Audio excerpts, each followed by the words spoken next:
dicecar terus gitu, diserang terus dengan media sosial dan sebagainya. Padahal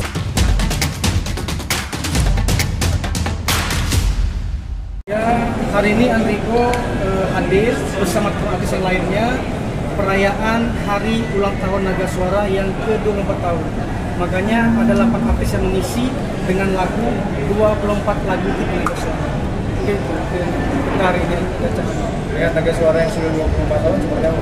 Wah, bahagia dan bangga menjadi bagian dari Naga Suara. Alhamdulillah Naga Suara selalu berkibar, lalu selalu menjadi rumah kreatif, rumah industri bagi kita musisi yang menjadi lahan rezeki bagi kita semua. Jadi Andrigo sangat terima kasih juga bahwa dari 2014 sampai sekarang Andrigo masih dipercayakan dengan Naga Suara terus produktif mengeluarkan lagu-lagu karya-karya bersama Naga Suara.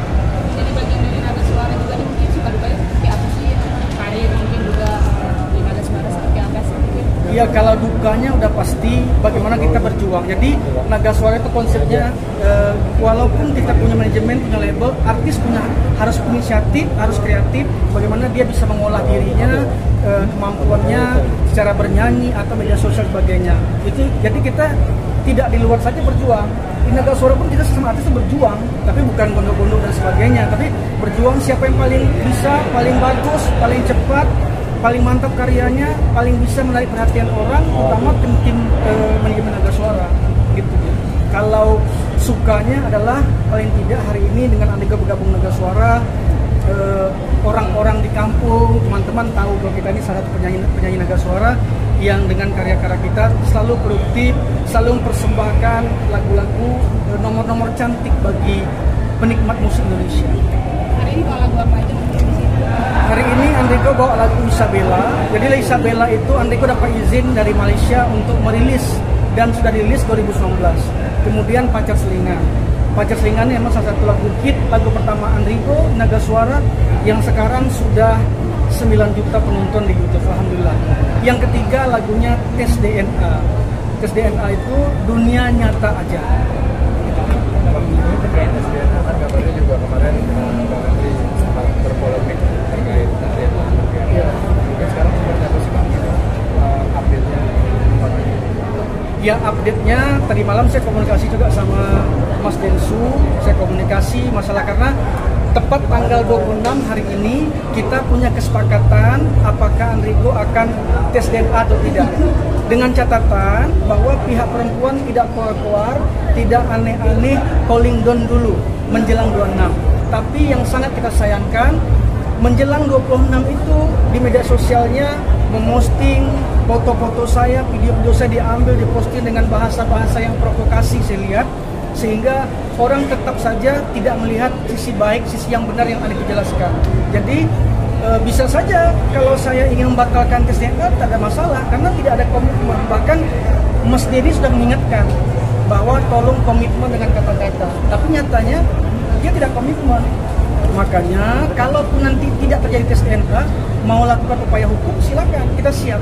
Dan saya barusan mendapat secara resmi keputusan dari KPAI bahwa laporan dia di KPAI ditutup, dihentikan secara resmi oleh KPAI hari ini. Barusan saya dapat WA-nya. Dan ini alhamdulillah berarti secara hukum ada satu hal yang tidak bisa dia buktikan. Jadi ini update di Itu Denny Sumargo itu guna apa? Iya, artinya mereka itu kan menunggu keputusan Andrigo. Lo mau ngapain nih? Lo jadi nggak? Dan sebagainya. Tapi saya jelaskan bahwa ini itu. Bahkan di media-media 2017 dia menyampaikan dia sudah melahirkan anaknya tapi dia belum pernah menikah. Di 2017 dimuat liputan 6. Beritanya masih ada. Loh, kenapa 2023 dia menuntut saya dan mengatakan sudah nikah siri sama saya 2012. Ini sudah pasti pembohongan publik, pencemaran nama baik yang bisa kita tuntut secara hukum. Lagi kita diskusikan dengan pengacara saya, insya Allah. Bang sebelumnya tadi sempat berkomunikasi sama Denny Sumargo. Komunikasi. Untuk apa sih? Karena keputusan kan tanggal 26 ini, apakah saya akan tes DNA atau tidak. Dan Denny Sumargo kan berkomitmen ingin membiayai tes DNA-nya. Kan begitu, makanya ditanya. Nah alhamdulillah, tapi saya sudah jelaskan.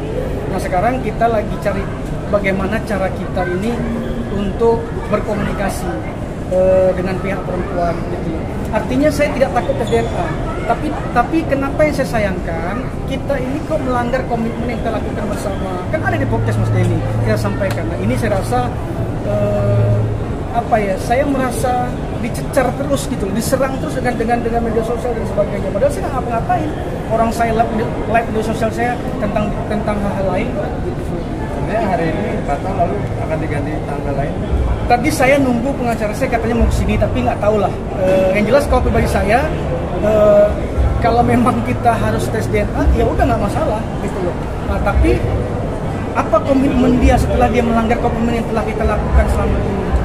Ini jadi jangan sampai orang berpikir Andrigo akal-akalin saja, berbelit-belit, nyatanya dia mengelak. Jadi jangan sampai ini saya menduga bahwa ada ketakutan pihak perempuan jika terjadi tes DNA. Bisa saja bukan anak saya, benar nggak? Karena dia memainkan cerita itu yang saya lihat. Terus begitu. Yang terakhir kan mungkin, andai kata tes DNA akhirnya menyatakan anak itu bukan anak kamu, akan ada upaya hukum melaporkan mungkin? Oh udah pasti. Artinya kan selama ini banyak hal-hal negatif yang orang lihat, yang orang dengar. Ini kan pencemaran nama baik. Artinya saya sudah bilang, silakan kamu minta maaf di media bahwa kamu berbohong. Tapi dia nggak mau. Kalau dia nggak mau minta maaf, di tes DNA terjadi, itu ke anak saya, kita lakukan upaya hukum, kita akan tuntut balik. Pencemaran nama baik, perbuatan tidak menyenangkan, dan berita bohong.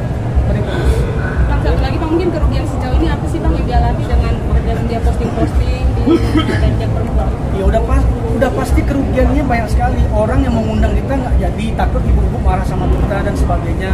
Kemudian kita ini pengen jualan karya dan sebagainya, orang tidak merespon karya, tapi orang meresponnya kasus kita gitu. Saya kalau posting di sosial tentang karya nggak ada viewsnya, tapi kalau tentang kasus kita posting 5.000, 13.000 langsung, hanya hitungan menit saja. Artinya ini sudah kerugian yang saya hadapi dengan kasus ini. Artinya dia mampu memainkan cerita-cerita bohong dengan tetesan air mata, dengan tangisan, sehingga orang terpengaruh. Jadi saya sampaikan sekali lagi, kadang-kadang orang membenci kita, orang menghujat kita bukan karena kita buruk, tapi ada mulut orang yang tidak bertanggung jawab di luar sana menceritakan kejelekan kita, sehingga orang-orang yang tidak tahu benarnya termakan asutan lalu menjelekkan kita. Ini sebenarnya yang perlu kita luruskan nantinya, insya Allah. Oke. Terima kasih.